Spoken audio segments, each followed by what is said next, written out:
The Lives of the Saints, by Father Alban Butler, July 8th, St. Withburge, Virgin. She was the youngest of the 4 sisters, all saints, daughters of Annas, the holy king of the East Angles. In her tender years she devoted herself to the divine service and led an austere life in close solitude for several years at Holcombe, an estate of the king, her father, near the seacoast in Norfolk, where a church, afterward called Withburga, was built. After the death of her father, she changed her dwelling to another estate of the crown called Dereham.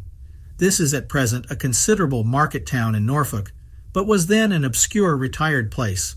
Withburge assembled there many devout virgins and laid the foundation of a great church and nunnery, but did not live to finish the buildings.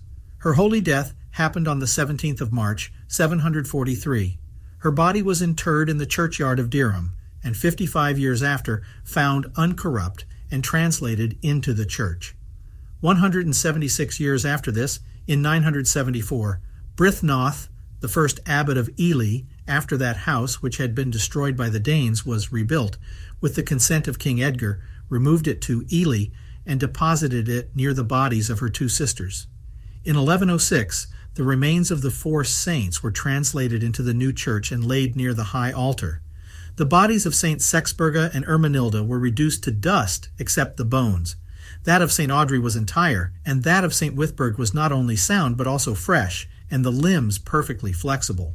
Warner, a monk of Westminster, showed this to all the people by lifting up and moving several ways the hands, arms, and feet.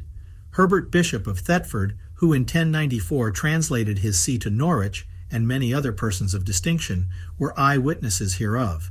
This is related by Thomas, monk of Ely, in his History of Ely, which he wrote the year following, 1107. This author tells us that, in the place where St. Withburge was first buried, in the churchyard of Dereham, a large fine spring of most clear water gushes forth. It is to this day called St. Withburge's Well, was formerly very famous, and is paved, covered, and enclosed. A stream from it forms another small well without the churchyard.